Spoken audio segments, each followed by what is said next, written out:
Welcome everyone. So nice to see so many of you joining us today in this afternoon, and thank you for joining. The COVID-19 fear and the lockdown has turned our lives upside down. It has brought disruption to our everyday and force us with a new normal. But I feel it has also been an opportunity to learn so many new things. Many people are talking about the hidden talents, sudden cooking urges are coming up, gardening is happening, and learning is happening in many ways. It is an opportunity to discover a new you. And that is what I feel all our young participants have to connect with. The new learning is not going to just drop on our lap. We have to search, seek, and then follow that passion, the understanding that you want to develop, the technology you want to master, and learning to be part of a process of change for oneself and changing people around us one step at a time. Our effort at Akshara is to bring new exciting themes, intersectional understanding, link current happenings with previous experiences, find new meaning and actions. The important aspect is that all of this can happen only with great collaborations. We are fortunate to have Mumbai University's Central Women Development Cell associating and jointly planning and organizing this event along with 5 WDC departments from Wilson College, SM Shetty College, Guru Nanak College, Ghanshyam Saraf College of Art and Commerce, Bhavans H. Somani College. These committees are working relentlessly not only towards providing support to cases of sexual harassment in their colleges, but also towards prevention of violence and bringing conversation on gender equality within colleges. We are grateful to all of you and especially to Geeta Chadda for jointly organizing this webinar and agreeing to moderate it.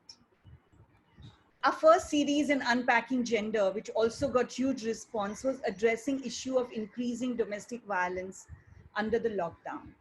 And what role can we play? How can we work towards change? But in this webinar, we are diving deeper into our own selves. What determines our own self-worth? Who determines our self-worth? How everyone, the peer, the society react when you're dark, when you're fat, when you're effeminate. What role does ads, media, and play in perpetuating these notions? We are happy that Fair and Lovely, under the pressure of international movement of Black Lives Matter, decided to drop fair from its name. But the question is our society, is our marriage market, even ourselves, are we willing to question it? Are we willing to relook at why is fairness so important to us? And why even today, dark is not beautiful. Fat is not only about health, but it's about naming and shaming. So I'm so happy for today's discussion that we have a diverse group of people who are going to discuss some of these issues. And I'm really hoping that we go back from this discussion thinking as individual as to what determines my own sense of myself. And to begin this wonderful afternoon, we have a stand-up performance from Kajal Srinivasan. Kajal Srinivasan has been doing comedy for 3 years, and a lot of us know how difficult that is for women to do in current times. She's an alumni of a first ever artist residency that was organized by Akshara and the US Consulate in Women's Empowerment. Kajal has performed widely at venues like IIT, Mumbai, Kala Ghoda Festival, Bits Pilani, Canvas Laugh Club, and others. She does curated and corporate shows along with running her own personal company providing graphic design. And you can follow her online. So Kajal, over to you. Hi, everyone. All right. I can't see a lot of y'all. I can see the panelists. So give me a thumbs up if you can hear me clearly. All good? All good? Cool. So as Nandita said, my name is Kajol. I have been performing for 3 years now. And they call me the next big thing at McDonald's, but whatever. Okay. Like, I'm not denying it. I love food. When I buy fries at McDonald's, I actually get loyalty points. Now, I don't know, ladies, I know you're going to be polite about this, but consider this an eye test. Do you think I look a little fat? Yes, yes, a little. Yeah, Geeta's nodding her head a little bit, yes. Well, you know, Normally, when I ask people this in India, the men can't control themselves. They're like, you look a little healthy. I don't mind. It does sting a bit. Like when I see these, girls fitting into these size 0 dresses, I feel bad for them. I like men who drive Tata Indicas because they like more car per car. And that's just my type of guy. Now, I know that advertising likes to portray that, there's only one type of figure a woman should have. I was watching this series on Netflix called Indian Matchmaking. Has anyone seen it? Seema Auntie? Yes? Yeah. I apparently, and she's calling out something which we've always done, for the marriage market, women have to be thinner and shorter. So guys get to be the better half. We get to be the better quarter. Okay? And that is if we are greedy. It would be ideally if we can go lesser than that. So even on dates, it's kind of advisable if you don't eat too much. My mother used to always tell me, don't eat too much on dates. It doesn't look good. Because men like women who eat a little less. Remember Snow White? Okay, why did he fall in love with Snow White? All he knew was that she couldn't finish her apple. She died before she could finish the apple. He was like, she's the one. In all our stories, Prince Charming always falls in love when he hears that there's a woman lying in a coma for 100 years. He's like, oh my God, she's not eaten for that long. Get me my horse. Okay, so it's very difficult fighting against that. So normally, given that this is what we grew up with, it's a little natural for the thinner women in the group to feel a little more superior to us healthy people, okay? And sometimes it's subtle. You'll walk in and they will look at you from head to toe and be like, I love your shoes. Because you know what that means. That means like, I couldn't find anything nice to say about the rest of you, but yeah, your shoes are nice. And Instagram is full of these influencers. They are always like the Sonias, the Alias, the Rias. It's like their names are themselves like coupon codes. They can just tell you, oh my God, just order my new health drink. I used to watch these TV commercials with Shraddha Kapoor. And in all her commercials, she always looks like she's either going for a Zumba class or leaving a Zumba class. She's dressed in those tracks. And it's like she's having her green tea intravenously. And I should always think, if I'm not like that, there is something wrong with me. So about 2 years back, whenever I used to take pictures with people, I used to want people in the frame so I could hide behind them. Like if posing for pictures was a shampoo, I was Head and Shoulders. So I tried a lot of diets. And the good thing about diets is either you diet and you lose weight, or you lose exactly 1 kilo and you become a dietitian. And you call up all your friends and you bore them to death with details of how you lost that 1 kilo. They're exactly like the marathoners. I don't know if you know any marathoners, but they are dying to discuss their daily routine. Nobody wants to know. That's why when marathoners run, there's a crowd clapping because they just let them go, man. Don't let them stop. We don't want to talk to them. And then always there's this ad which you see on the net which tells you that there's this mysterious Amazonian berry which will make you lose 10 kilos by Friday. It's called, and it's even got a name, it's called the acai berry. Now, I just want to say the Amazon fire was on fire, the Amazon forests were on fire for 6 months.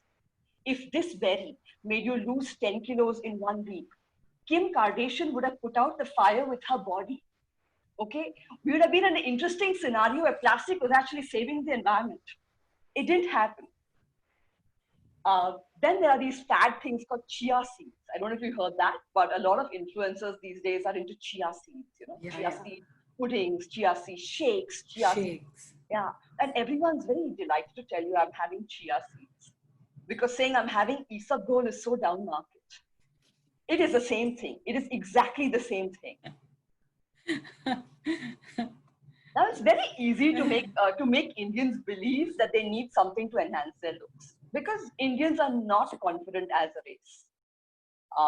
Like last month, our Prime Minister Modi, he asked us to turn off the lights for 9 minutes to honor the doctors, and everyone was like, "Oh my God, there are going to be so many babies in 9 months," because it was like darkness. At least we don't have to see each other. Okay, Indians don't believe they're good looking. If you see the international beauty pageants and you see which countries are winning year after year, you'll realize that Miss World should actually be called Miss Third World. They are just looking for places to dump their cosmetics.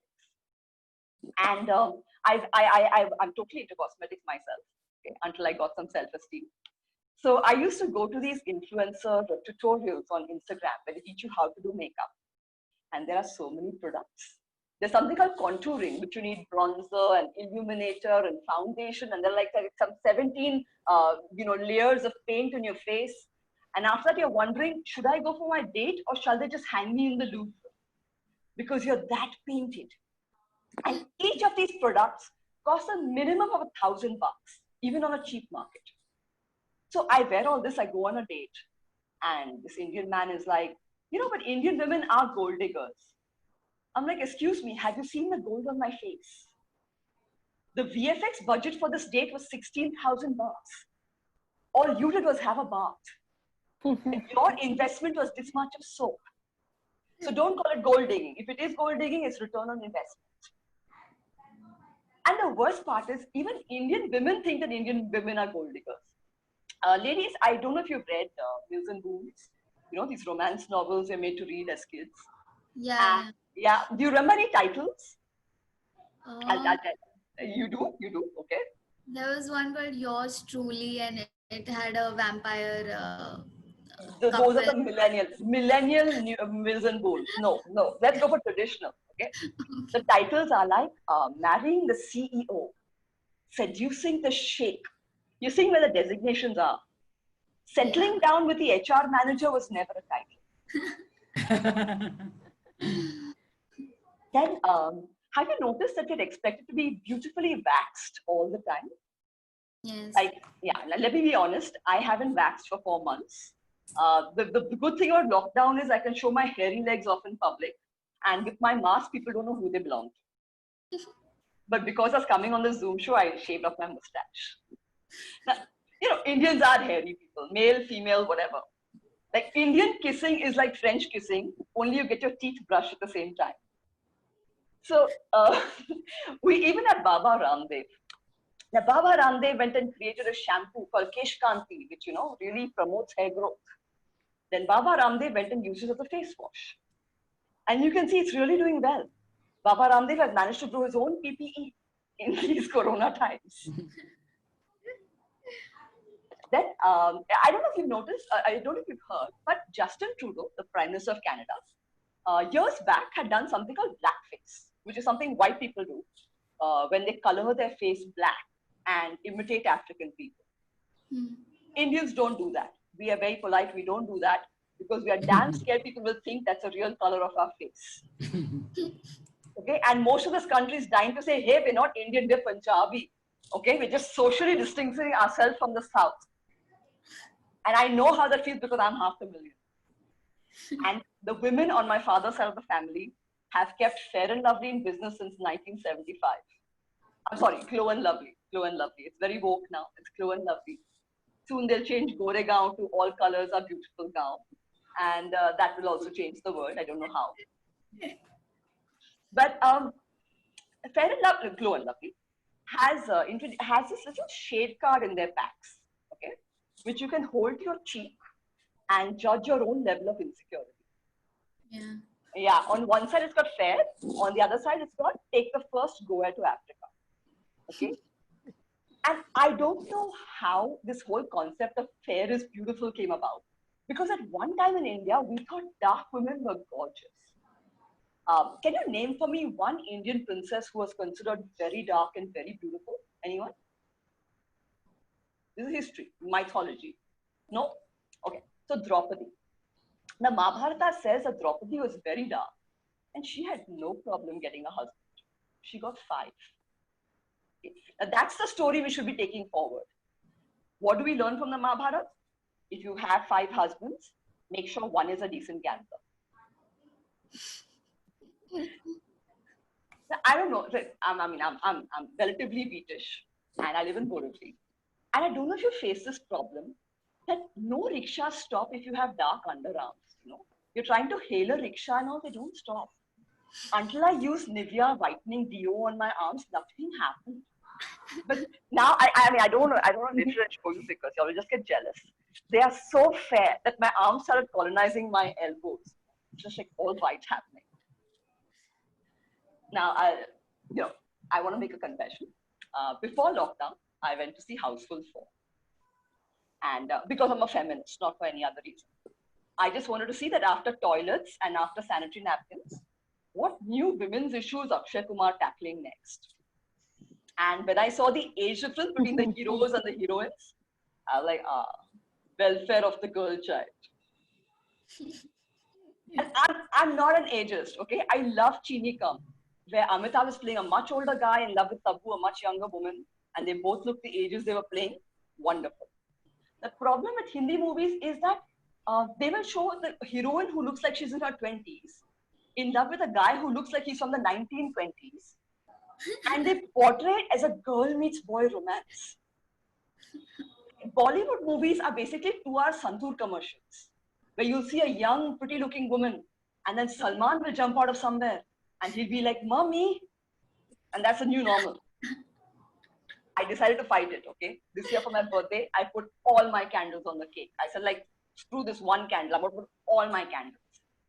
And everyone who came was like, is it a cake or a candlelight march? What are you protesting? I said, growing old. It should be optional for women. I mean, growing up is optional for men. I had to get that one. So just to wrap up, see, in India, we don't need anti-aging products, okay? We fight the 7 signs of aging by calling someone else auntie. It makes you feel damn young, like, hey, auntie, yeah. All products nowadays want women to be fair, thin, soft, and gentle, which is incidentally 4 words you can use to describe toilet paper. They're like, at least if you buy that, you can also buy the other crap that is there. And the most beautiful part of this entire act is that I'm talking about feminism wearing a lipstick called Trophy Wife. The house always wins somehow. Thank you so much. That's been my time. I'm going to be calling Nandita Shah back on stage. Thank you. Thank you. Thank you. Thank you. That was so lovely. Great. Thank you so much, Kajal. It's always the stand-up comedians have a way to bring forth our everyday experience, everything that we have read, Milton Bones and all that, and put it in front of us, make us laugh, but also make us think. And I think that's really what the idea of having somebody like that, just raise issues that we all know we have done and connecting it to ourselves. Thank you, Kajal, very much for so wonderfully raising the questions that we are going to discuss. And now it's my privilege to introduce our panel and invite the moderator. As I already thanked her earlier, Dr. Geeta Chadha. She's a sociologist, a feminist in the Department of Sociology at the University of Mumbai since 2013. Her areas of interest are sociological theory, critical science studies, intersectional feminist studies, and visual cultures. Geeta has published extensively, and she believes that the classroom is a site of transmission, transformation, and transgression. And now all classrooms have moved to Zoom. So I think this is a beginning of our beginning of transformation and transgressions. And since 2016, Geeta has been chairperson of the Women Development Cell at the University of Mumbai. So welcome, Geeta. And I'll just introduce the rest of the panel and then hand it over to you. Our next speaker is another Geeta, Geeta Rao. She's a creative director of Geeta's Lists.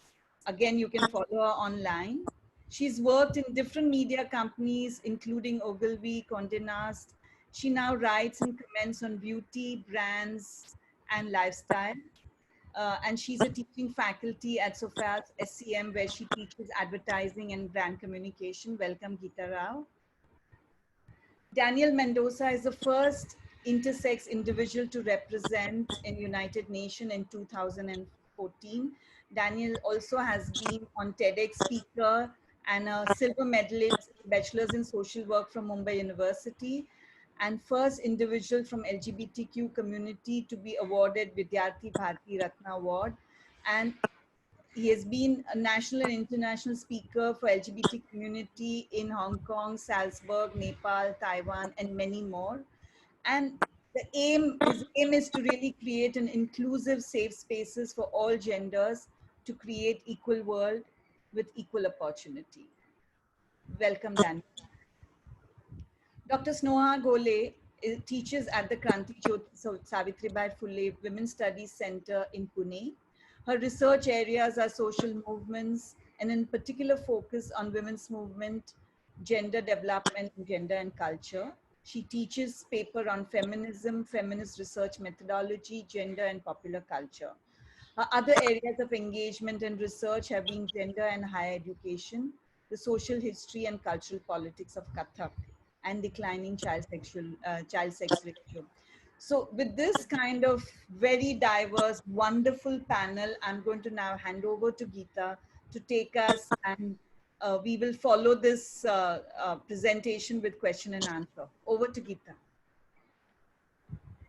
Good afternoon, everyone, and welcome on behalf of the University Women's Development Cell, all our 5 associating colleges, and Akshara. We are happy to invite you for this session today. And Kajal has already set the tone wonderfully by telling us how when we are, we are not expected to occupy space. Basically, jitna narrow jagah mein reh sakte ho, wahin pe raho, and a lot of the beauty myths do that. Anyway, so I'll take just about a couple of minutes to basically look at how, for example, in the women's movement and in women's scholarship, the idea of beauty and its connection with the patriarchy has been a matter of concern right from the beginning of the women's movement. We see that, for example, in the work of liberal feminists like Mary Wollstonecraft, who speaks about how the idea of physical dependence breeds emotional dependence, breeds intellectual dependence in women on men. And this often is attained by societies by perpetuating a beauty myth.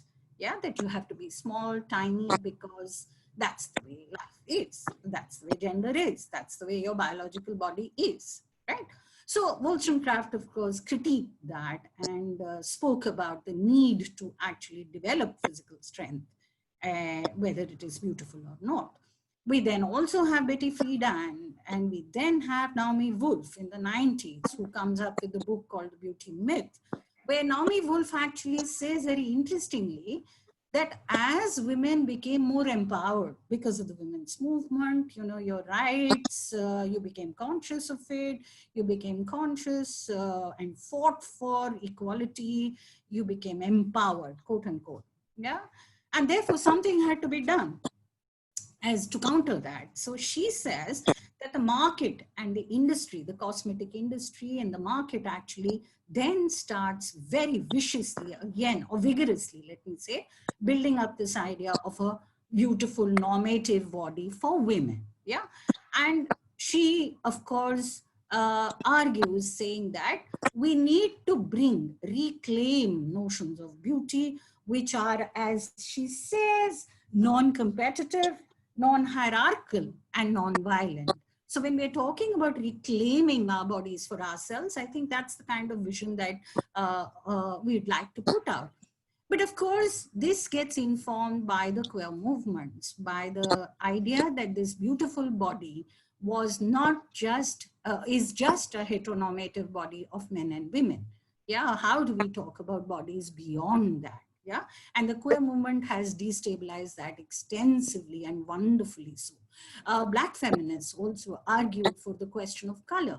Yeah, and in India, Dalit feminists, and I'm hoping Sneha will speak a lot more about that, will speak about the whole idea of caste. How does this beauty myth actually perpetuate ideas of class and caste? Yeah. So with this sort of a framework, we thought, let's look at what's going on in our country with the whole Fair and Lovely and all of that going on. The structure of the session, as you must have seen, we will invite Geeta Rao, because as we said, post-90s, the beauty industry has come up in a big way again, right? And so what are the market forces? How does she as a brand consultant look at that? We will follow it up with Daniel, who will speak to us from, Daniel Mendonca, who will speak to us from his personal experiential understanding of what a trans person, how a trans person looks at the beauty myth created by the patriarchal heteronormative cultures that we live in. And we will end with Sneha Gole, which I'm hoping will bring a more a comprehensive perspective from the women's movement and women's studies, specifically keeping caste in mind. Yeah. So let's start with the session. My only request is please don't put question answers in the chat box. I'd like you to put the question answers, whatever questions you have, in the question answer box. You don't have to wait for the session to end. As you have questions, please put them in the question answer box. I'll take as many as we can at the end of it. So may I invite Geeta now, Geeta Rao, to start. Welcome, Geeta. Thank you very much, Geeta. That was a fantastic laying out of the landscape. And thank you very much, Nandita and Akshara, for having me on the panel. Thank you, Kajol, for preempting many of the things I'm going to say in my own presentation. So my presentation is called Beyond the Mirror. And really, while it's very important for us to understand what reclaiming our bodies, ourselves, our sense of beauty is, we must also understand the forces that are working behind the scenes to keep it the way it is currently. So I'm going to really context myself in fairness first. And that's because fairness is hugely culturally embedded in India, so much so that it's become the elephant in the room. We don't talk about it. We don't acknowledge the fact that we are, in fact, a highly colorist and classist society. So much so that fairness, I think, has become a matter of casual cruelty, almost, in families, in the workplace, even amongst your friends. It's something that you might feel or hear again and again, and it's not considered a big deal. So the context of fairness is something we can't run away from, however much things are changing. And under this context, we do know that Unilever's brand Fair and Lovely changed its name to Glow and Lovely, basically under mounting pressure because of the Black Lives Movement in the United States. It's very current right now. But Unilever, and this is what I really would like you to pay attention to, Unilever is a Fair and Lovely is a 45-year-old brand in India. That's a long time. It's a hugely successful brand. It has grown year on year. But more importantly, and this from the brand and marketing perspective, last year, Fair and Lovely contributed 43,000 crores in sales revenue from India alone. Okay, that's about 500 million USD approximately. Imagine this figure, that's last year. And then you have to ask yourself, where are the sales coming from? Where is Fair and Lovely, how is it growing the way it's growing? And who is responsible? Who is buying this? Because if we look at ourselves and talk to ourselves in panels like this, in social forums, everyone says fairness creams should be banned. Dark skin is beautiful. You know, all the right boxes are ticked, and yet the sales graphs keep going up. So it's very important to understand when there's this kind of money involved in colluding and keeping status quo. It's very difficult. This is what you're up against if you want to change the norm or change the paradigm of what is considered beauty. So we've gone, and in 45 years, so what's happened in 45 years in the world, for example, we've moved from feminism to post-feminism to third wave feminism. We've seen 4 generations of consumers. We've seen Gen X, we've seen Gen Y, we've seen Gen Z. We've seen the very woke millennials who protest about everything. And yet fairness graphs keep going higher and higher. So here's the issue. Why is fairness never going away if we feel so strongly about it? You know, why is it here to stay? And global beauty brands, in fact, Unilever itself, while all this was going on, Unilever itself launched Pond's White. No apologies, Pond's White. So you can imagine where fairness is going. With the body image, you know, quickly, earlier beauty standards were very much linked to the face. Then they moved to the body. Suddenly it was very important for your body image to also conform to certain standards. And then fairness also moved to the body. So for example, now, as Kajol said, dark underarms, there's a fairness cream for that. You have dark circles, there's a fairness cream. You have dark elbows, there's a fairness cream. You have dark vaginas, there's a fairness cream for it. So suddenly the whole focus has moved from face continues to be important, but it's moved to the body as well. And again, matter of concern. So now we have body image to deal with. The body image that we have to deal with, unlike fairness, which came from a very deeply rooted need in our culture, body image has come to us from the West, and it's unreal. The expectations from that kind of body image are unreal. You have to conform to a shape, tall, long-legged, thin. That is really not in keeping with what you were taught. I mean, when I was in college, I don't think there were the same pressures on body or to be thin as there are now on young women going to college, young women and men going to college. There's a feminist, Susie Orbach, many of you might know her. She's written a wonderful book. It's a very old book. I know there are lots of students here. It's a book that's about 30 years old, possibly longer, called Fat is a Feminist Issue. And I would urge you to read it, because many of the issues she raises on body image and eating disorders are actually quite relevant today. But what she said in an interview recently actually is quite telling. She said Western societies have exported the norm of body hatred to cultures and countries that never had it. So you didn't have these norms. You didn't grow up learning to hate your body or your size or the way you were born. But suddenly you've got all these images and optics coming at you, and you feel discontented with what you have at this point of time. Now, everyone's colluded with this. Everyone has colluded with this standard of body image. Fashion magazines have done it because you have to be a model size to wear some of those clothes. Lifestyle media, 24/7 cameras are on. Everywhere you go, every aspect of your life is being recorded. General entertainment channels, Netflix, Bollywood. There was a Bollywood star who made size 0 very glamorous. Suddenly people who hadn't heard of size 0 had heard of size 0 and aspired to be a size 0, which is absolutely an impossible and unreal size to live in. So everything's become about body and weight. So now the standard social greeting is how much weight you've put on or how much weight you've lost.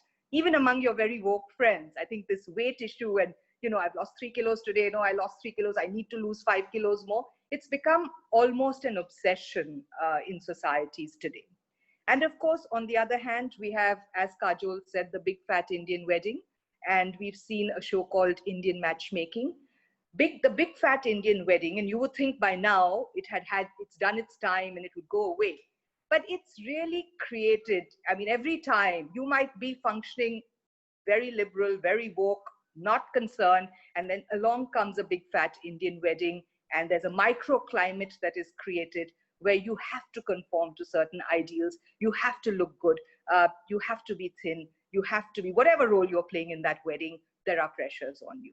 So now, of course, what we have is not only do you have to be fair, but you've also got to be ripped and shredded, have a six-pack, run the marathon, be on keto, be on paleo, have an ideal BMI, and having done all of that, you still have to be able to dance really well at the big fat Indian wedding. So unreal all around, but this is very much the life that we live. So as you can see from what I said, men aren't spared. So we've been looking for gender parity and everything else, but here's where men and women are under as much pressure to look good, to look fair, to have beautiful bodies. And if you can see, I don't know, Madhushri, if you've got the ad lined up, I'll play the Shah Rukh Khan Fair and Handsome ad, because there is this man who is a huge influencer, a huge star, telling us what it means to be both manly and fair. If we can play it, that would be great, Madhushri. Yeah.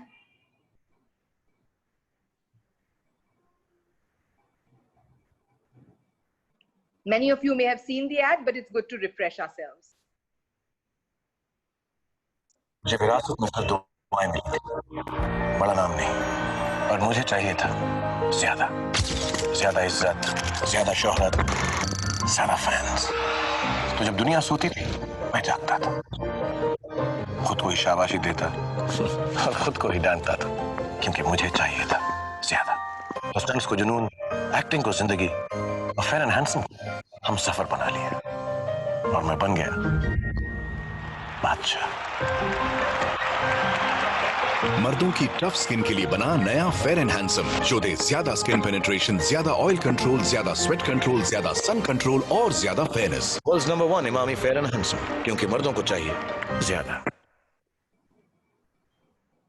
Right.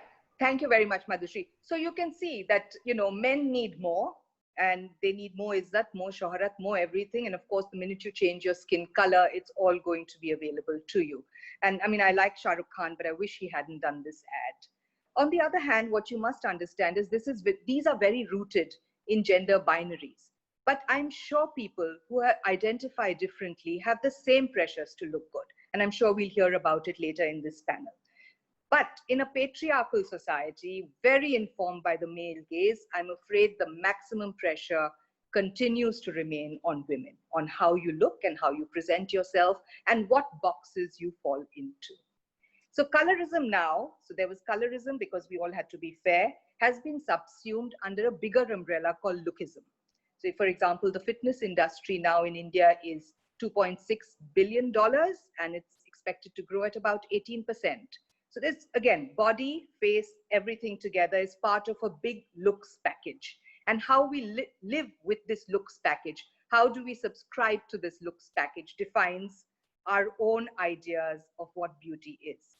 So here's the thing, if we want to reclaim, what is the context in which we are reclaiming? What are the standards we want to reclaim? Do we know what it is we want to smash before we actually decide what to reclaim? These are challenges that we must look at and we must face. You know, there's a lot of invisibility as well. For example, when we look at beauty, body, beauty, everything, what you start seeing emerging is a very unidimensional idea of beauty. It's not, diversity isn't the word I want to look at. I think it's really about, it's a very upper middle class, rooted in Mumbai, Delhi, Chennai kind of beauty. It's not a representative idea of what ideal Indian beauty should be anyway. So for example, the Northeast gets no representation, but the Northeast represents 7 states of our country. So where are the people from the Northeast? It's a big, the Northeast, the states of the Northeast are a big consuming class. They are big markets for beauty, fitness, for everything, and yet there is no representation. So that again is a challenge. Invisibility and representation is a challenge. Again, as I say, when we want to reclaim, what is it that we want to reclaim? And do we all have different constituencies that we want to reclaim? Or is there again an ideal thing, standard that we want to reclaim? So but it isn't all sad, and it isn't all that, you know, all brands are not villains.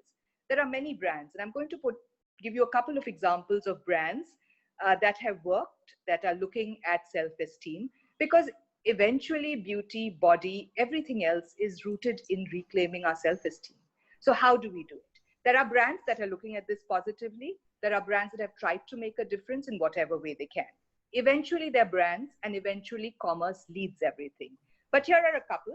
Procter & Gamble, a very big brand that does the brand Pantene, and Ariel, launched a campaign called My Black is Beautiful, for Black women to identify with and celebrate their skin color. And then it also expanded to include other aspects of beauty. So for example, Black women often made to feel that their curly hair was not the norm for beauty, were expected and invited to celebrate and own their own hair, own the color of their skin, own all of it. And now My Black is Beautiful has expanded to include men, and it's become a very big platform where actually a lot of political views are being expressed now. So that's something that's a very positive way of creating a collective movement, still rooted within the brand universe. So there are many others like this. I can give you Dove, the brand Dove, as an example, which has created, it talks about real women. Ironically, Dove comes from the Unilever stable, but I'll speak about the brand because they've created a self-esteem project, which they claim reaches 60 million women and men dealing with body image issues. So it's part of the brand's universe and social responsibility. They've also have something called Project Show Us, where they've asked, yeah. A couple of minutes and we'll take. I'm at the end, the last 2 examples. Thank you, lovely. Thank you so much. Project Show Us, where they've asked real women to put up their pictures, which can then be shown in advertising. The biggest challenge for us is how do we change the optics? The more we see of different people, diverse communities, different ways of people looking, the more they're going to be normal, the more we are going to accept it. So if we see 50 shades of brown represented across media 24/7, it'll all be part of what we want. So concerted collective action, not just trending hashtags, will make a difference. We must see the movement coming from the ground. The beauty business, the fitness industry, the advertising industry, and brands are here to stay. They're not going anywhere. But you can vote with your credit card and your cash. Don't buy any brand that does not actually bolster your self-esteem. If it bashes your self-esteem, don't buy it. And if there's a brand that doesn't really reflect a picture of you as you want to be reflected, don't buy it. Thank you very much. Thanks, Geeta. Over Thank to you so much. Thank you, Geeta. Thank you so much for all those insights. Now I'm going to call upon Danielle to give her comments in this session. Danielle, over to you. First of all, thank you, Akshara, and the whole University of Bombay. As a proud alumni of College of Social Work Nirmala Niketan, I'm here to present before you and represent the LGBTIQ community and bring the perspective of LGBTIQ community in the film industry. So as Geeta Rao ji mentioned about how women are being treated, it's very important to know even in today's world that when we are talking about equality, we still forget to talk about the LGBTIQ right moments. And this is something that is that doesn't goes right down my neck, because it is very horrible to see that even in today's day, even if you look at the SDGs goal of the Sustainable Development Goals that's given by UN, under the gender rights column, UN still does not have LGBTIQ mentioned, because not many of the world have still accepted LGBTIQ rights as one of the parts of right. And even within our own gender studies, within our own curriculums, we avoid discussing about LGBTIQ people, not because of the reason we don't want to discuss, it's because of the reason we ourselves have less information about it and the way we portray it. I was given basically the topics that the bodies that get humiliated in the film industry. The first film that actually showed transgenders in years to come was Kuwara Baap. If you remember the song Saj Rahi Gali Meri Amma Chunar Gote Mein. It was the first time where trans people were shown in the movie. And we know how they were shown. They were shown as someone who are beggars, because that has been a traditional profession for years down, along with prostitution. And then later on, somewhere after the 70s, we had this image where Bobby Darling came into the film industry. And instead of making a change in the film industry, these people, LGBTQ people, were shown as sexual objects, was shown someone who they could easily make fun of, was shown someone who are objects as sexual objects to the society, and they have no meanings to their lives. And various names like Good, Chakka, Baila, Kinnar started coming forward. Because when we are talking about patriarchy, it is very important to understand, and I'm saying this out and loud, that when it comes to the LGBTQ community, that's not just the male patriarchy, but it's also the women patriarchy that exists. Because I'm saying this, because whenever I've seen that if I want to use a washroom toilet, there are eyes that are seen to me, and in many times in trains, they are like, "Tum mard jaise dikhte ho, agar saadi pehan ke aoge to hi tum aana. Otherwise, this space is not yours. This system is not yours." So acceptance, when we are talking about male patriarchy here for LGBTIQ, we are also talking about the patriarchy of the women that LGBTIQ people need to face, especially trans men and trans women, and especially non-binary. Going along with that, with film industry, then came certain films on MTV which showed the first lesbian kiss, and things went on. But, and later we have two movies which came out the last 2 years. One was Ek Ladki Ko Dekha To Aisa Laga, and second was Shubha Mangal Zyada Saavdhan. But I'm sorry to say, both the movies failed to show the real life struggles of the LGBTIQ community. Because the way Shubha Mangal Saavdhan was showed, It's not just about a gay kiss on a television that makes it more inclusive. No, it is the struggle, it is the romance, it is the hidden love of two same-sex or queer people that needs to be brought out truly in the cinema, in the film industry. Even एक लड़की को देखा तो ऐसा लगा, it was something that showed, you know, that yeah, Sonam Kapoor was lesbian, but none of lesbian love or none of lesbian emotions were brought out of the movie. So what are we talking here about? We are talking here about hypocrisy, that one part of the side you say you support, but on the other part of the side, you want heterosexual people to play the role of the LGBTQ community. Are you telling me that there are no people within the community, that no actors within the community who can play roles of LGBTQ community? And now Akshay Kumar comes with a movie called as Lakshmi Bomb. My question would be very out and open. What if Lakshmi Bomb would have been played by some real transgender people? Would it get the same same funding or same famousness as Akshay Kumar got it? I'm sure no. You know, there were two movies which are released simultaneously. One was Chapak, and on the other hand, there was some historical movie.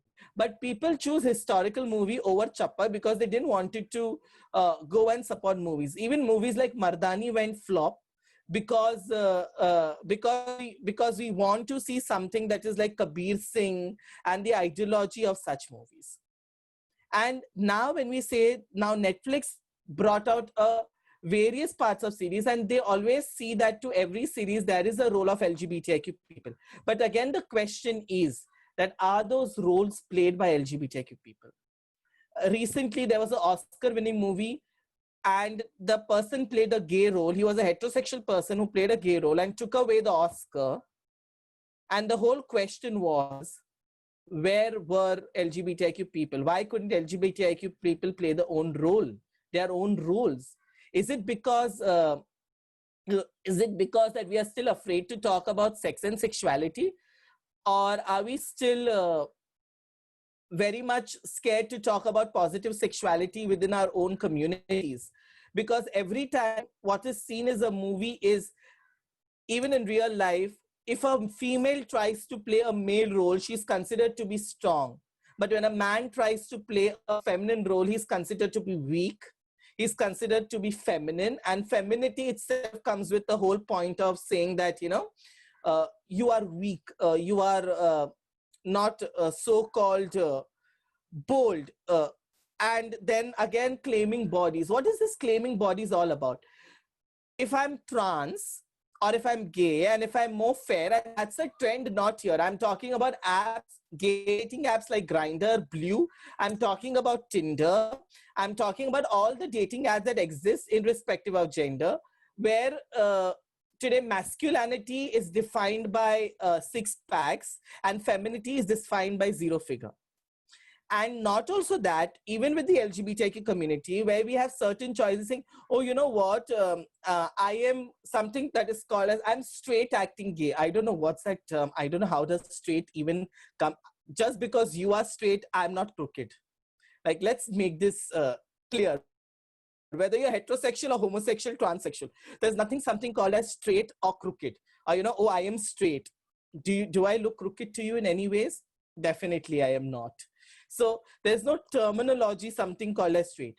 But even on apps like Grindr and gay dating apps, we see a lot of patriarchy men's ruling, especially cis gay men's, where femininity, where dressing like this is not allowed.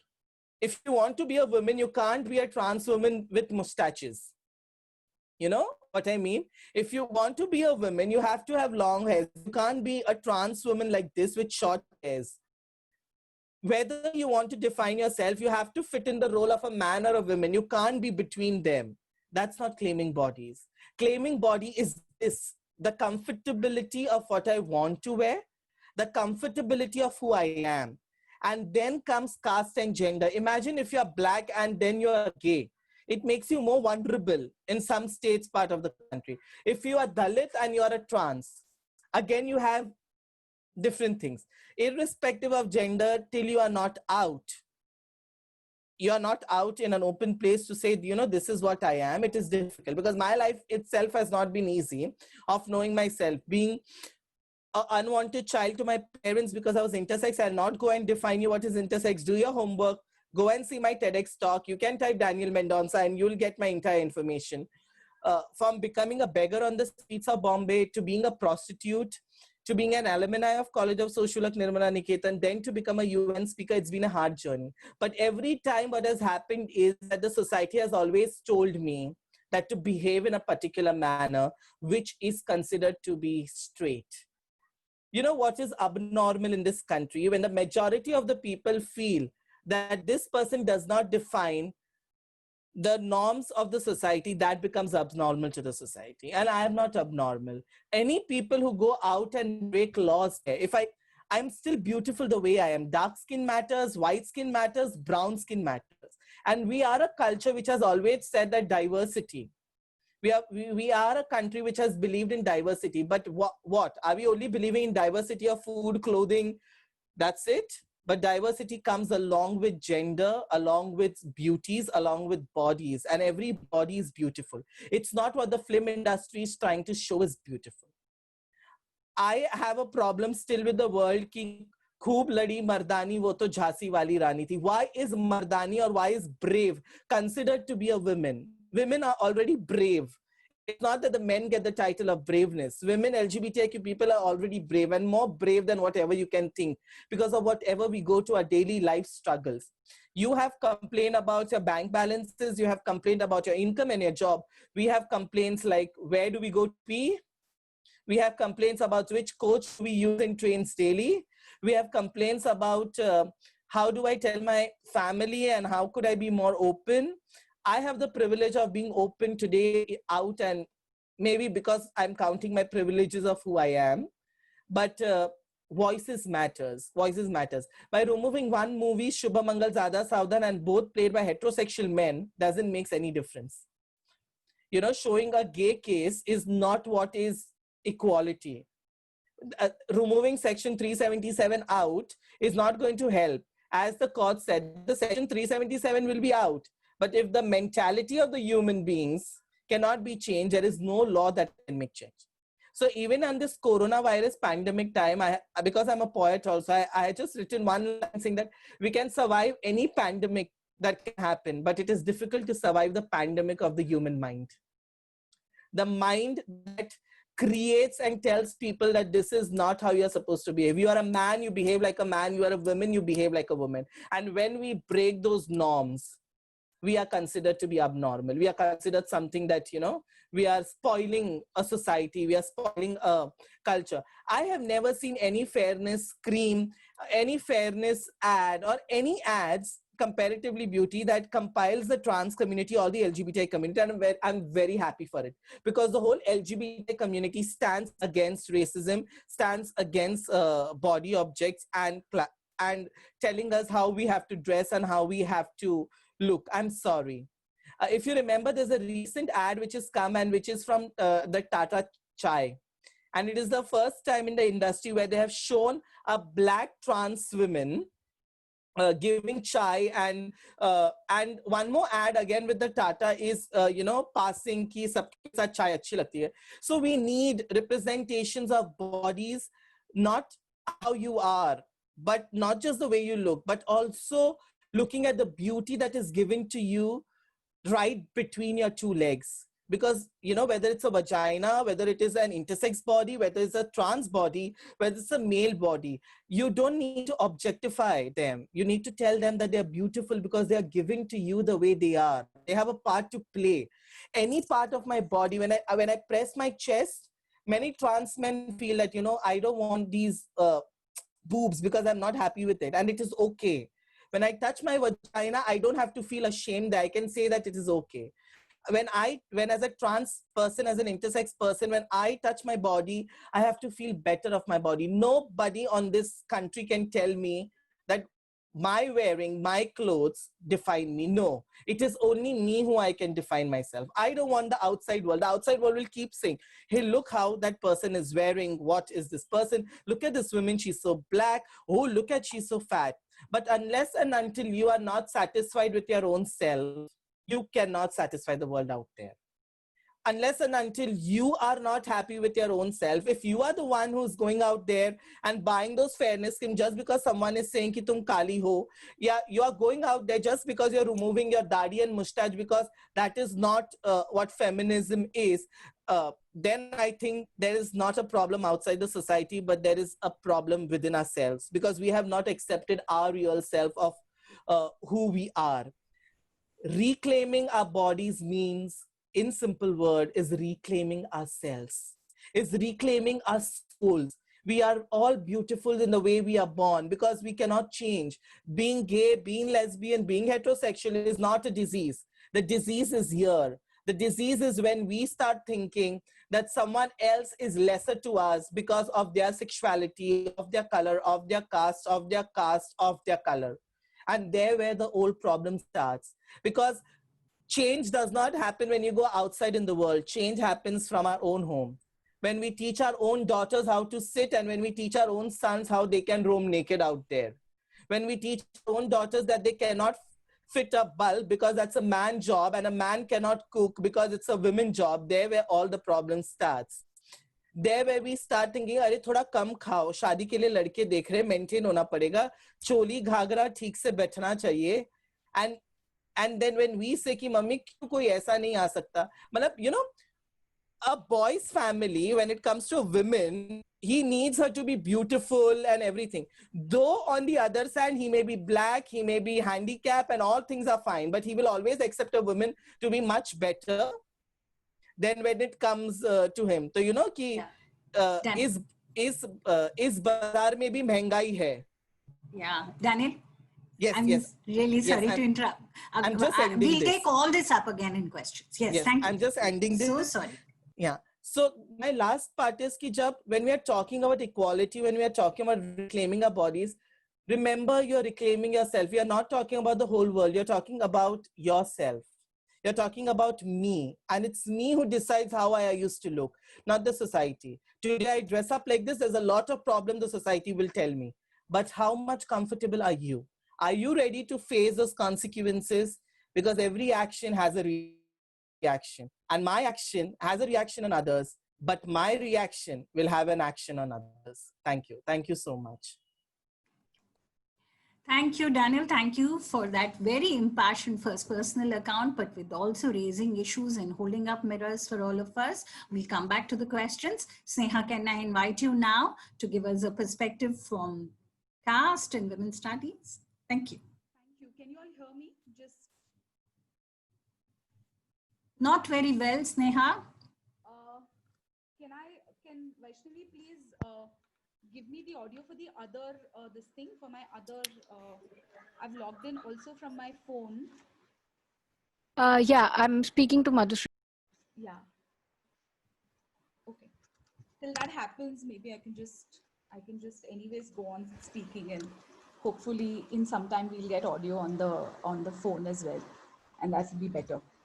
All right. Sneha, we can't hear you. No. Vaishnavi, which is a better device? The other one maybe.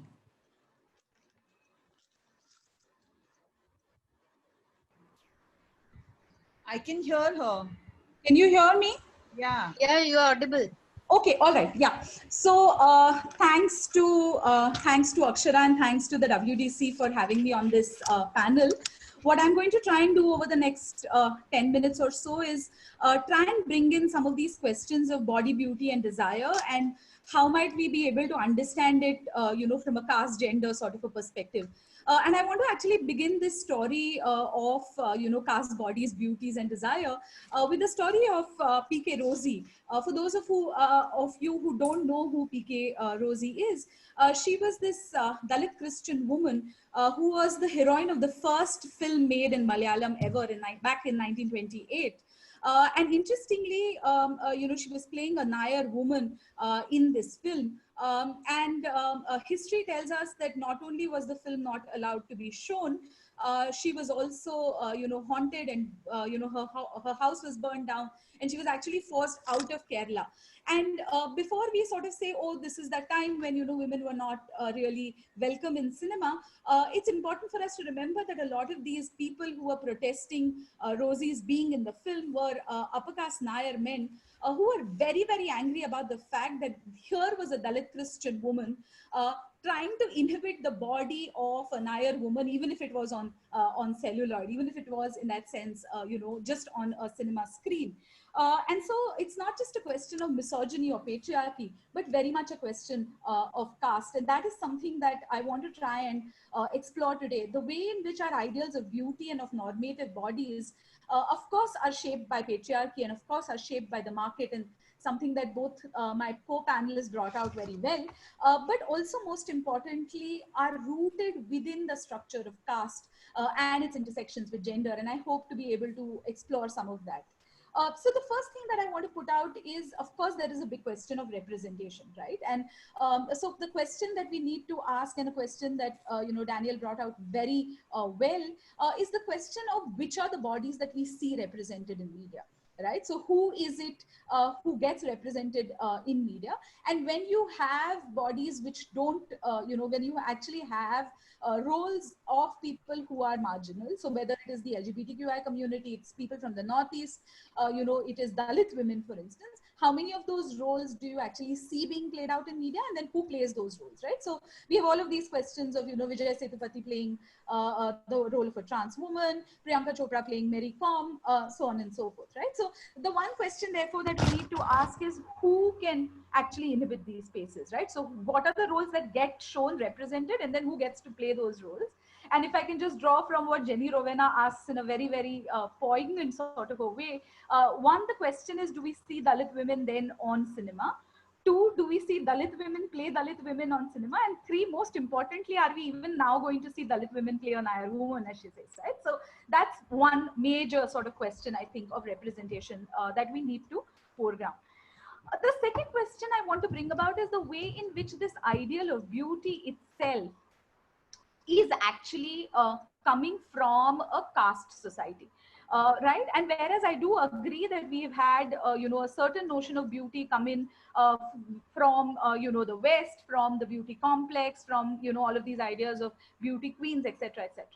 We also need to recognize the fact that the way in which the normative female body has always been defined and seen, and you can go back to, because Kathak is also something else that I'm interested in, you can go back to all of these descriptions of the ideal female dancing body, what should the body look like? And these are extremely Brahminical ideals, right? So when we are saying, for instance, when we're talking about a slim body, we are also talking about a body that is non-laboring. We are making a difference between an emaciated thin body and a slim body. A slim body is also a non-laboring body, and a non-laboring body within the context of India, where labor is defined through caste, is also therefore an upper caste body, right? So let's also start recognizing that when we start talking, for instance, about questions like color, we start talking about questions like body type, we are not just talking about the misogynist patriarchal gaze, we are also talking about a certain upper caste Brahminical ideal of female beauty, right? And somebody was talking about that show Indian Matchmaking, which I'm sure everybody has been talking about and watching. What is extremely important for us to remember is that, yes, we do talk about skin color, but skin color, it's not just a notion therefore of colorism, it's actually racism and casteism, because skin color becomes actually a proxy for talking about caste. Right? And that's not to say, you will say, oh, does that mean all upper caste people are fair, all Dalits are dark? No, it does not. We have we have regional variations, but there is a sense of a hierarchy of expectations that is built up within the system of caste about how bodies ought to look, right? So you will have narratives of young, Dalit women who are in higher education, for instance, being told how they don't look Dalit. Right? Because there is a certain assumption of what the Dalit female body should be looking like, and so we need to therefore understand that this idea of beauty is very much rooted within the context of caste when we are looking at India.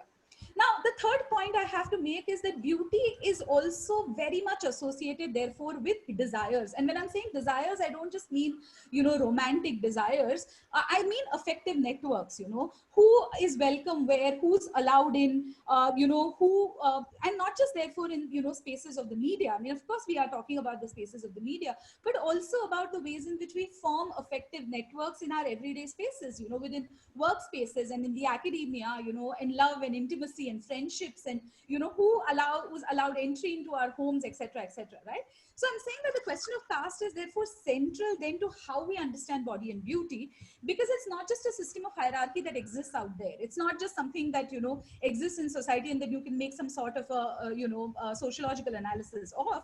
It is very much an embodied system. It's a system that we live, which creates the possibilities and contexts of intimacy and bonding and romance and friendship and affective networks.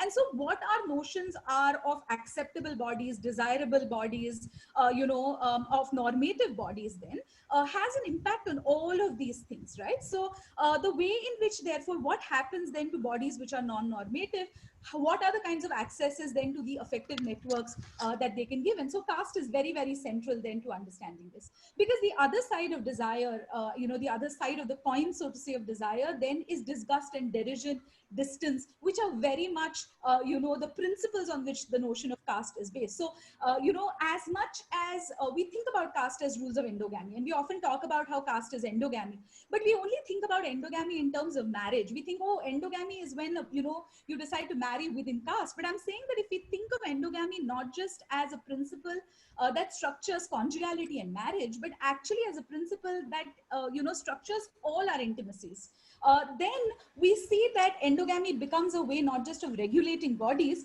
but also of generating values and value systems. Right now, and I'm saying that cinema especially, but all other kinds of media in India as well, are very much, the sites on which this endogamy, both in terms of, conjugalities and love and romance, but also generally in terms of, in terms of socialities, in terms of who do we connect to, who do we form our most intimate relationships with, whether they are friendships, whether they are other kinds of affective kinship networks, etc. That becomes very, very central. And so you have a notion by which... What is that? Sorry. Okay. You have a notion by which, therefore, the moral space of the marriage and the conjugal union always happens within confines of caste. And Hindi cinema abounds of examples of this, and you can go and look up, and when you have a film like Sairat, when it gets made in Hindi, the notions of caste are completely, invisibilized, as if it's only a question then of class. And this sort of a moral economy of the Indian cinema then creates this duality, this dichotomy of the heroine and the vamp. And I want to talk a little bit about the figure of the vamp, because if you look at, even when she gets named, as Shabnam or Pinky or whoever, or when she remains unnamed, she is often, if she is the figure of Silk Smitha, for instance, she's often this, non-upper caste woman. And we often think of the figure of the vamp only in terms of the patriarchal control on female sexuality. But I think what is important for us to see is that how this deviant, disobedient body of the vamp then is always created and constructed in opposition to the purity of the docile upper caste wife material, heroine. And the vamp therefore is always this, is always this polluted one, who the hero must overcome, the lust for whom the hero must overcome in order to reach the moral purity then of this upper caste, and so the point is not just about what bodies are seen as beautiful or, and as against that as ugly, but really as how do we define the abnormal and the monstrous, right? And we just have to go back, for instance, to the myth making around Sita and Shurpankha, where the docile female body is the beautiful body, where the other body is always the sexually loose, the hypersexualized, the immoral, the monstrous, and always therefore the avarna, not the savarna, right? And she is therefore very, very complex, because she is both the figure of, she's the site of desire, because hers is the body that can also then be sexually exploited to titillate the audience. But at the same time, she is the site of contempt. She can be sexually accessed, but she cannot therefore be respected. And we talk a lot about, the fair part of the Fair and Lovely, but I think we should talk a little bit about the lovely part of Fair and Lovely, because what being lovely is, she's so nice, she's so lovely, is basically talking about submissive, docile female bodies which are not unruly, female bodies which are not disruptive. You know, we want lovely women. We don't just want fair women. And I think we need to think about, you know, what that notion of the disruptive female body, the unruly female body with the hair left open, you know, with the nose that's not perfectly aligned, you know, where body parts are jiggling all around. What is all of this actually telling us? It's telling us something about not just the patriarchal control of female sexuality, but also very much about the casted notion of what are bodies which are desirable. And so, you know, this ideal of body, therefore, any bodies which are extra, you know, they're fat bodies, dark bodies, bodies which are extra unruly, have curly hair, they have to then shed this extra in order to attain this ideal. And this is very much the Brahminical notion of the purity of the body that has to shed all of this, you know, pollution. So on the one hand, you have the hypersexualization and the fetishization of lower caste female bodies, or you have a complete desexualization, denial of femininity, almost treating them as animals. And both of these are coming from the same kind of, you know, Brahminical sort of logic.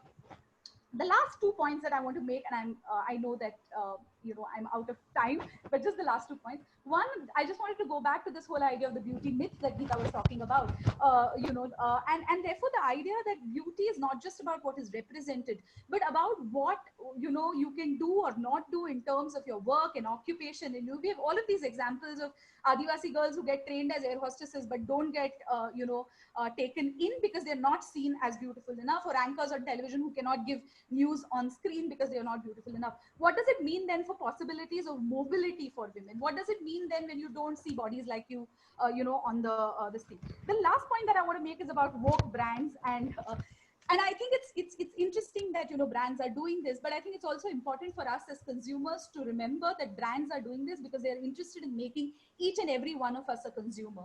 But in that process, they will always create spaces by which distinctions get maintained. And so what's important is therefore challenging this Brahminical patriarchal aesthetics that structures the understanding of body and beauty, to remember that what we wear and how we look is not an individual choice, no matter how much the market would want us to believe. And to remember, therefore, the histories of struggles by women, especially lower caste women, which have gone into getting the autonomy over the body, some visible and organized, some invisible and everyday, you know, to free the body from the burden of the stigmatizing and humiliating markers of caste. So whether it's Ambedkar asking women, you know, to change the way they wear their saris, you know, Nangli protesting the breast tax, you know, women in Kerala struggling for, you know, not wearing the stone jewelry that marks their caste, women wanting to wear the footwear blouse. These are histories, I think, that it's extremely important for us as consumers, spectators, people who are engaging with notions of beauty to remember, because what we can wear has not come easily to us, has come through many, many difficult battles that many men and women have had to fight. Thank you.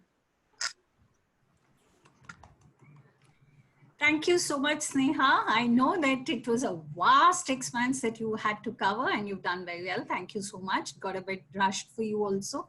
I'm, you know, now we are at 4:15 almost, and we'll probably have about 15-20 minutes. What I'm going to do is see that we have about 32 questions. Some, you know, have already been answered by various speakers, but what I'm going to do is try and just pick on a couple for each of you, rather than have all of you all answer all questions. Yeah. So Geeta, I think the question, there is one, which again, I think is from an anonymous attendee, but one of the questions that is being asked is that, wouldn't it be good for a brand, for example, to diversify its notion of beauty?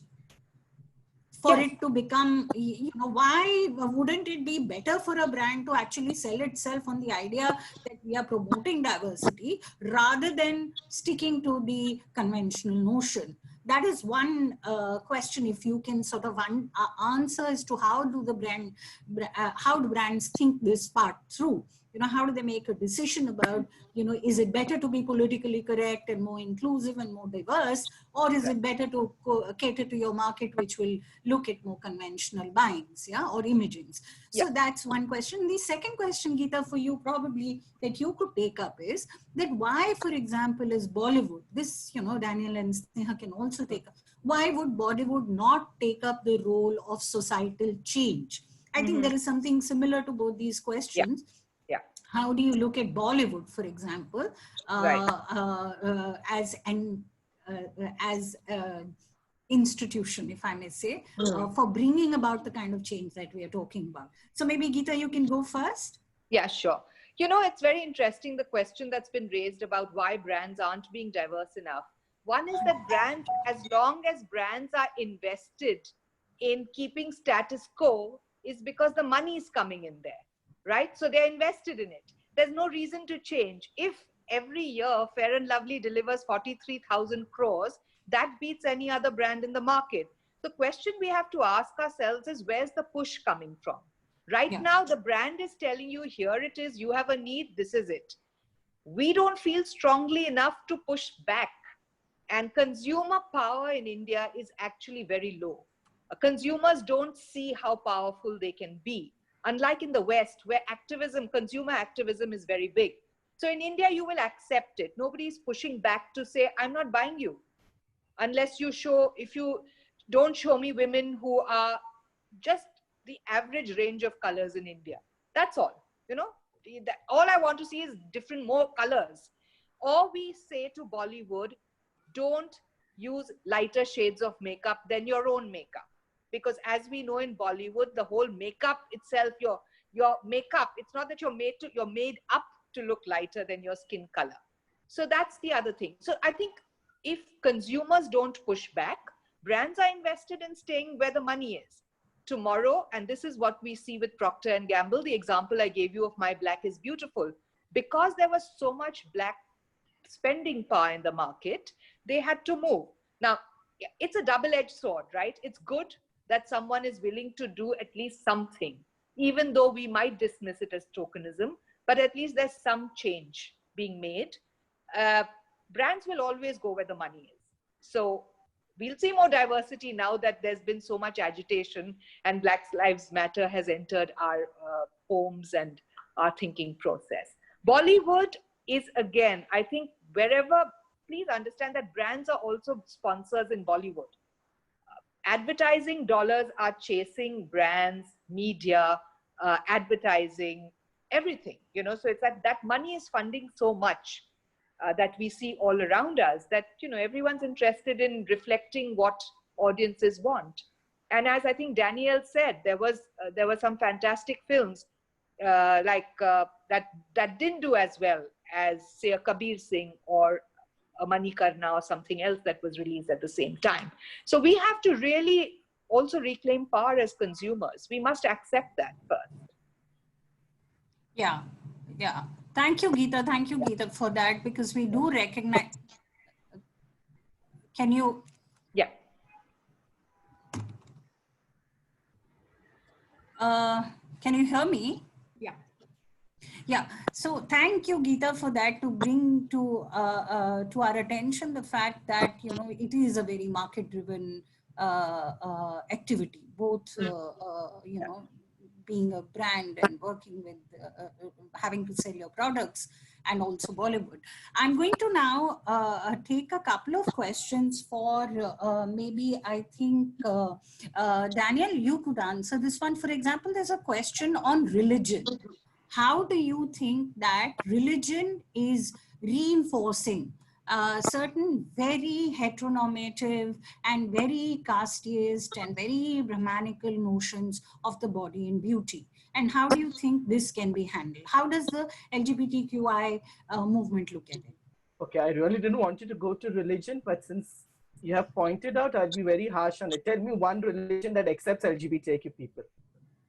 Though we have figures like Shrikhandi, we have figures like Ardhanareshwar, we have Krishna. If you look at the Murti of Krishna, it's the most feminine Murti that you can ever see, with, you know, the payal on the leg, with the way he holds his basuri. And there are many texts where he used to dress up like women so that he could impress Radha.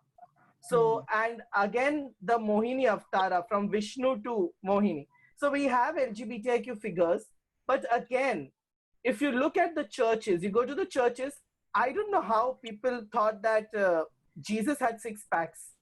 If you look at that cross right over there, you will see Jesus having 6 packs on his thing on the cross. And then you look at Mother Mary, very slim and trim, the zero size figure, which is 38, 28, 34, whatever they call.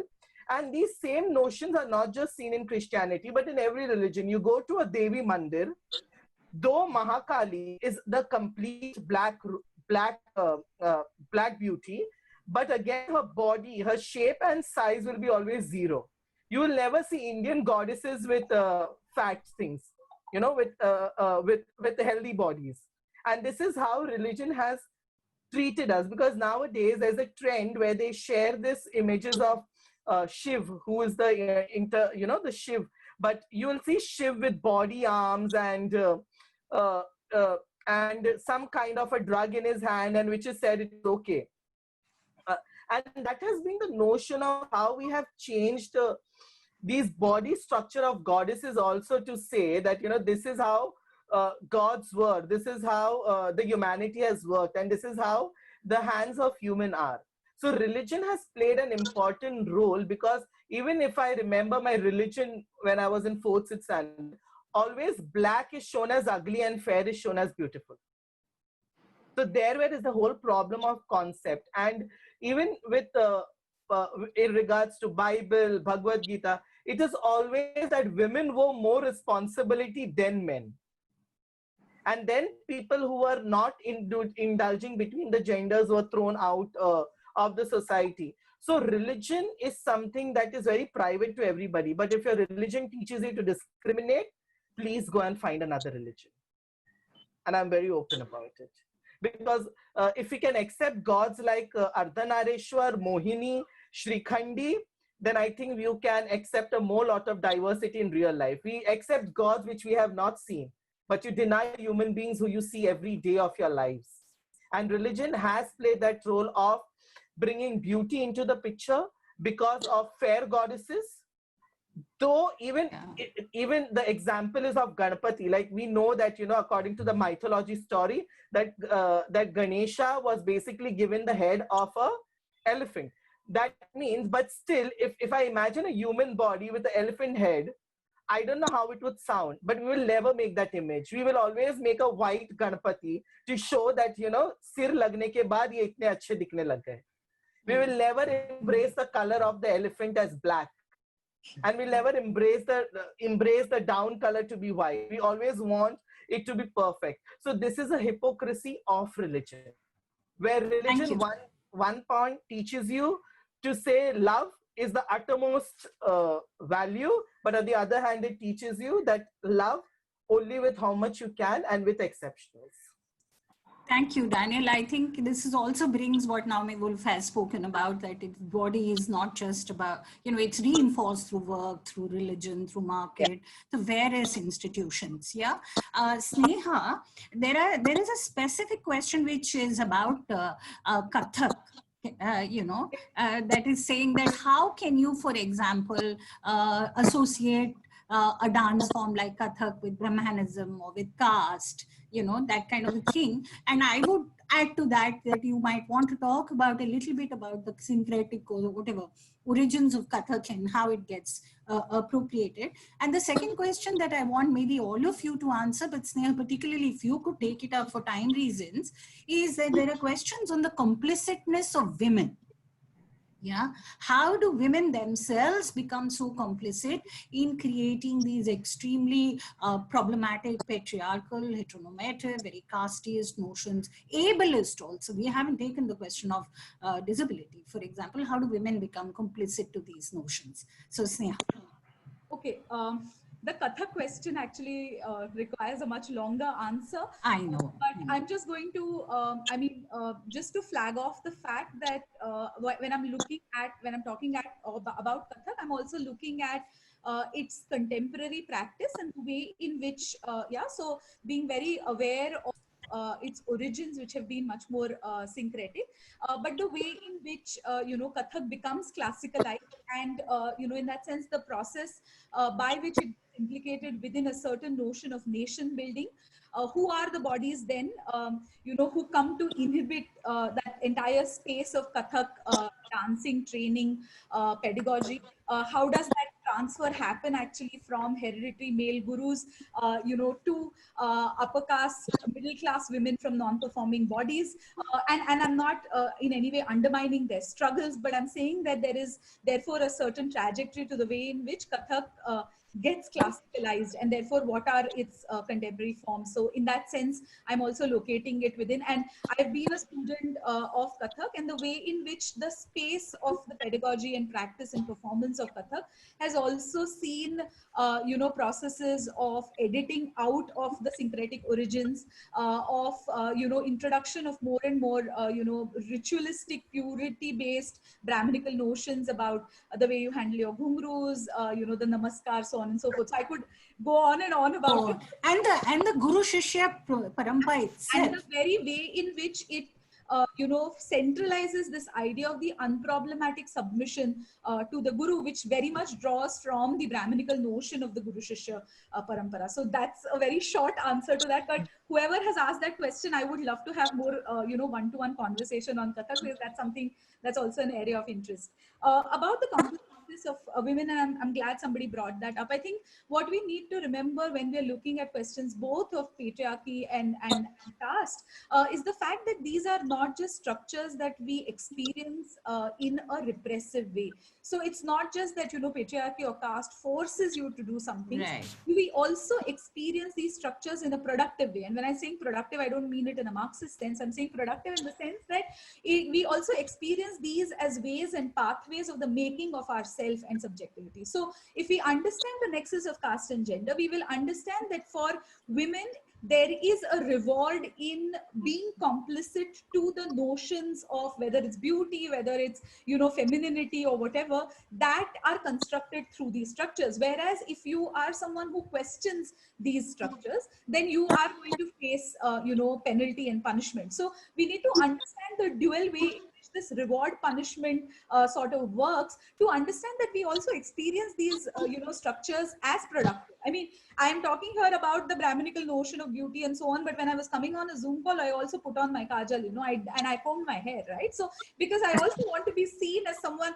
presentable, etc., within the neoliberal Brahminical economy that also structures all our lives. So I'm saying that we need to look at the question of complicity by understanding that it gives you power. So women are not just powerless within these, right? Certain kinds of women will get power, and what power and authority you get will really get determined by how well you fit into those structures. So women would be complicit. I mean, my point is that we should not be surprised that women are complicit. Women would be complicit because they're also produced through the same structures. I mean, that's just the short answer that Geeta ji, I'm just yes, sorry, I want to yes, of course, Daniel, please because I wanted not to miss this point. It is also how fairness and claiming bodies is also related to the political scenario that goes on in the nation.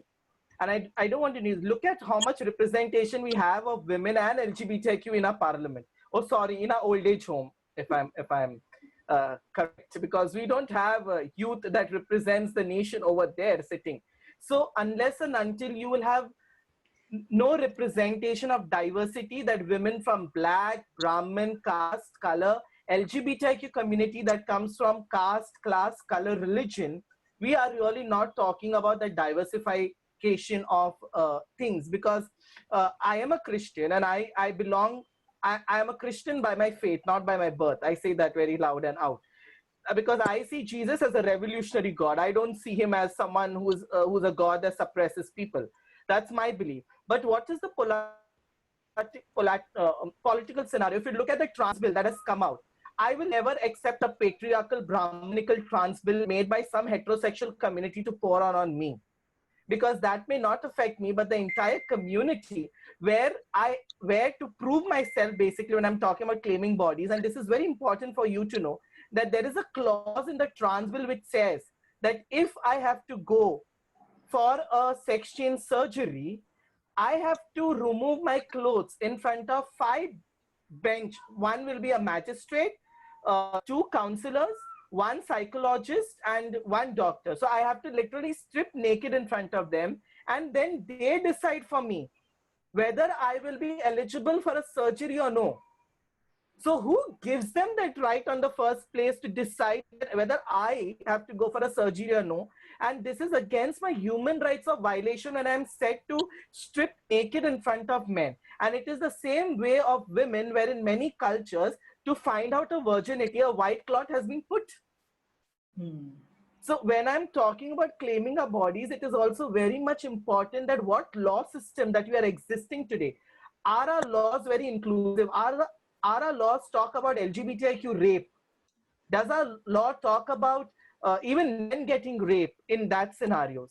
So when we are challenging a system, we are challenging an entire spectrum, right from policy making to the execution level down there, to say that if we really want to create an inclusive world, hey baby, it's time that we talk about everybody and everyone, because it's not just that one life matters, it's every life matters. Excellent. Very good. Yeah. Geeta, we can't hear you. You're on Thank mute. you. In fact, thank you so much, Daniel. In fact, I'm so glad you answered it like that, because there was a question here which said, please explain the context of the term reclaiming bodies, because why should one presume we have lost our bodies to reclaim them, unless there's a point which I have been unable to see. I hope that the attendee has, Sandra Kavarana, has seen why we are talking about reclaiming our bodies, because the marginalized bodies are invisibilized, are abjected. So in that sense, we have to sort of reclaim it from our own positions. Kajal, are you there? If I'd like you to maybe also take on this question that we were asking Sneha about the complicitness of women, or, you know, how women themselves become so complicit in the making of this beauty myth. How do you look at it? But I definitely think that's true. Given that you know, Kajal, better still, I'll ask you also related question, which said that feminism, patriarchy was the order of the day earlier, and now it seems like feminism is the order of the day. Isn't there something beyond feminism? So, Kajal, please take that on. Okay, so at least I'm going to answer this in the context of Twitter. Okay? Yeah. Feminism is very maligned on Twitter. Oh my God, and how? And how? You're either a feminazi or, you know, one of those terms. So I prefer not to all out say I'm feminist. I do it in a set, but maybe not on Twitter. I prefer to be who I am. I prefer to talk strongly on topics, being a woman. And I feel that's better than announcing straight out, you know, what if there's a tag. That's just my take. Yeah, so Sneha, I'd like you to maybe respond to this also, this question about, you know, there was patriarchy, then there is feminism, and now what is the alternative? You know, we are so tired of saying that feminists are not male-hating, male-bashing people. So would you like to take this because of the kind of attack that it has come in under? Yeah, I think it's got also to do with the fact that often, you know, we also are not very concise about the ways in which we talk about feminism, because I think there was also someone else who was asking, what about the male perspective? It's not a I'm coming to that. You know, it's not a men-women thing at all. So the question is, if we understand feminism as an analysis of power, right? And if we understand it as something that helps us understand how hierarchies get created and recreated and reproduced, and it's individuals, therefore, whether they are men, women, or other kinds of people, as enmeshed within these structures, then I don't think we would have this kind of a question of, oh, what beyond feminism? Because there's been a lot of discussion saying, oh, should we talk about humanism instead? You know, should we whatever? But I think a lot equalism. Equalism. I mean, there is of course also now a lot of discussion happening about whether we need to go beyond species, and especially in the context of, you know, global warming, the pandemic. We are also discussing all of that, and I don't think of these as oppositional ideas. I don't think they are ideas which are, you know, contradictory to each other. I think these are ideas that are building on each other in terms of the complexities of intersections of power. And so if you think of feminism like that, I think it might help us to, you know, sort of move away from this idea of, oh my God.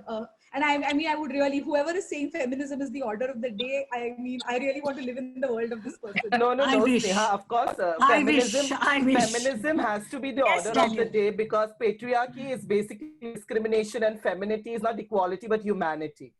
So let's get that clear. If you believe in the concept of humanity, that means you are a feminist at the end of the day. Thank you, Daniel. There is this question was the first question that came up, and it's persisting all through.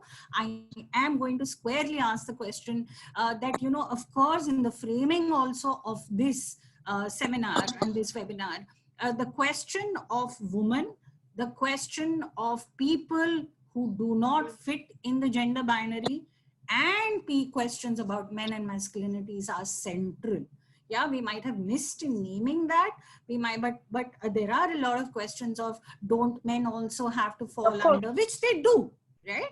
Men also are falling under the same capitalist imaging of what is a beautiful sculpted six-packs male body. And all our speakers have spoken about it. Geeta spoke about it. Daniel spoke about it. Sneha spoke about it. So I'm not going to spend too much time now on that stream of the questions, because it is sufficient to say that the pressures that work on women in the market to produce a sculpted well body, the body, do persist for men also, yet the feminist act is to be able to pick up the difference. And there is a difference. Yeah, that is, I think, really, I think that these are really the range of questions. I might just quickly ask our speakers to give one closing remark before I hand it over to Enes again. Geeta, would you like to give a quick closing remark on the basis of our discussions? Yes, I think it's been a fascinating discussion because it's opened up so many avenues of thought. I will end by saying, remember that advertising, brands and marketing work on making you feel that you don't have enough, that you're not good enough. So that looking at your self-esteem and, and then if you want to be glamorous, cool with it, a person of today, even a woke person, buy my brand, buy my goods, buy my services. And that's really the paradigm on which the industry operates. We have to find ways of not subscribing to the paradigm. How do we make that shift? That's the only way we'll be able to move forward. Because otherwise, as I said, why is fairness continuing to sell? Why are fairness creams continuing to exist in the market? They shouldn't even be here if we all truly believe that dark skin is beautiful. So we really need to make that paradigm shift in our own thinking. Yeah, so break out of that vicious cycle where the market is created and then, accepted. Daniel, where is she? Daniel, would you like to make a closing remark, Daniel? Yes, my closing remark will be for all my panelists who are hearing that do not give the keys of your emotion, of your look, of your beauty in the hands of the world. You describe your own self and let you feel how comfortable and beautiful you are. Look into your mirror, look at all the fats that you have in your body and say that, yes, this is beautiful. This is not something that is obstacle, or this is not something that can make you more or less. So just be you. And being you means owe yourself in front of everybody who next time tells you you're fat, you're ugly, and tell them, you know what? Before you judge me, judge yourself. I am quite happy of who I am and how I am.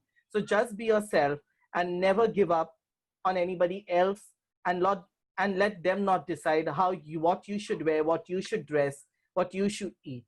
Because we know ourselves how good we can take care of ourselves. Look into your mirror every day and say, I'm beautiful. And every day I'm going to go more glow and become more beautiful each day. Thank you, Daniel. And hopefully when we learn to do that for ourselves, we will also do it for each other, right?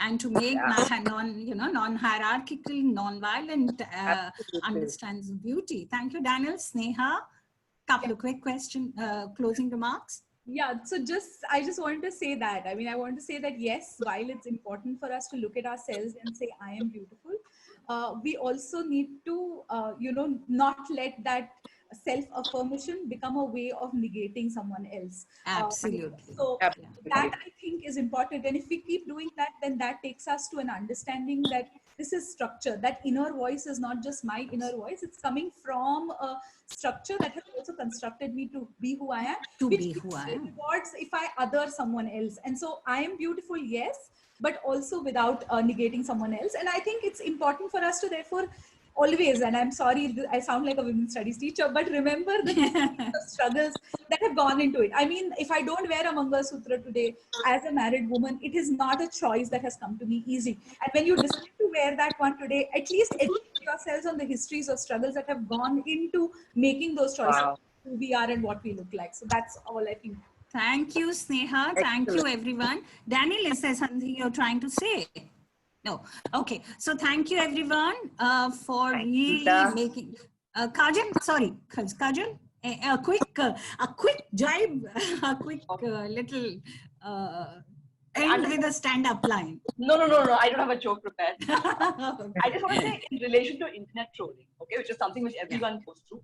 I had come to a point where I didn't want to put selfies of myself because someone would come and tell me how fat, whatever I was.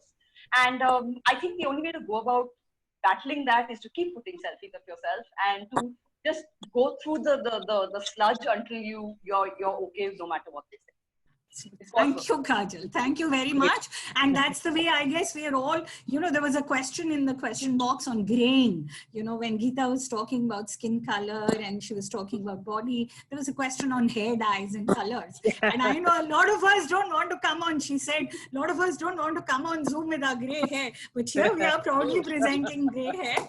So thank you, everyone.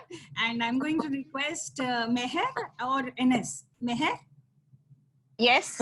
Meher, would you, Enes, should we ask Meher? Meher. Yeah. Meher, could you please propose the formal vote of thanks? So after the grey matter pouring out, more grey coming out. Yes. So in a society which even in 2020 is so fraught with biases based on skin color, on what notions of beauty and perfection, this session, this webinar today has been the most insightful in breaking these constructs. It's so imperative to break these myths, and I'm so grateful to this panel of Geeta Rao, Daniel Mendoza, and Sneha Gole, who have given us such wonderful insights into this subject and have taken us from the field of advertising and films. Sneha has even theorized this issue, and it has been so wonderfully moderated by you, Geeta Chadha. So thank you, all of you. You all have been an excellent panel today, and it has been an enriching session. I'm going to thank our co-host Nandita Shah and Nandita Gandhi from Akshara, who have co-hosted this webinar. And of course, this would not have been possible without the support of our 5 affiliated colleges. So this time I'm going to take this opportunity to thank and name each one of you. So starting with the WDC coordinator of Bhavans College, Manjusha Patwardhan, and the principal of Bhavans College, Professor S.V. Rathod. Thank you for having participated and co-hosted this webinar. You all have even co-hosted the webinar series of the WDC of University of Mumbai on gender equity and COVID-19. So thank you. Ghanshyam Das Saraf College has been equally gracious in co-organizing this event. Dr. Lipi Mukherjee, the WDC coordinator there, and the principal, Dr. Jayant Apte, we are grateful to you. Ms. Rajinder Kaur, the WDC coordinator of Guru Nanak College of Arts, Science and Commerce, and her principal, Dr. Pushpinder Bhatia. Thank you so much. We have another college who participated just last week, co-hosted with us the webinar series on gender equity and COVID, the SM Shetty College, Zainab Rangwala. Zainab, it's nice to have you back again within a week. And the principal, Dr. Sridhara Shetty, for their support. And of course, we had started the webinar series with the very first session with Munira Khambawala from Wilson College and her principal, Dr. Anna Nikalje. So these 5 colleges, you all have supported us and co-hosted these events. So thank you so much. We are equally grateful to our student representative who actively coordinates these sessions, Aishna Datta. Aishna, you've been a pillar of strength and support, and without you, these webinars would not have been possible. From the Akshara team, I would also like to thank Vaishnavi, Madhushri, and Kea. So thank you all for your support, for your technical support, for these wonderful ideas, for these, for bringing about this kind of webinars in order to inculcate an idea of change in society. We have catered today to our students, a majority of them. I believe there were over 600 participants. You participants have been wonderful with your questions, with your deliberations. So thank you all of you for this wonderful session. And should I now give it to Nandita Shah for, yeah. Of course, we have to thank the Honorable Vice Chancellor, who is the Yes. president of our WDC and who's been supportive of all the activities that we've been doing. NS. Yes, and we have to thank you again and the whole team and everybody. But I think that ending such a conversation, which is so energizing, and I think we brought so many different insights. It's always so difficult to end such a conversation. And I'm just hoping that we continue this conversation when we go back with our friends, with our, even at home, because a lot of us are now stuck at home. But I think these conversations are relevant at every level with our children, with our partners. And I think that's where we need to take them. And I really want to encourage everybody who's participated to complete their participation by giving us feedback. There is a feedback form that will come to all of you via your Zoom ID. Please open your forms and give us what you felt about this workshop, but also give us ideas about what would be really exciting for you to have as a conversation. And we will definitely take this up. And thank you very much. And all the people who will fill up the feedback form, your certification that we have created between all of us together, certificate of participation will be provided to you. Just give us a few days to collate and do everything, but within 10 days you will get your certificates. So I just want to say once again, thank you very much. All the collaborators. I think it was a wonderful session, and thank you. So Thank we you. close the session. And I want to just say one small thing, that in the chat, this time, this is the first time in any of the webinars we've conducted, there's only one request for feedback form, which means that people are not here only for the certificate. So that's very nice. And I think that great. It's important because students also have to show that they have participated in so many things. So that's a good thing. We have no problem, but we just feel that let's do it, fully. Let's give feedback. Let's be part of everything, every process that allows us to learn from each other. So wonderful. Thank you very much. And sorry that we have gone a little over time for some of you who might have other commitments. So thank you once again. Bye.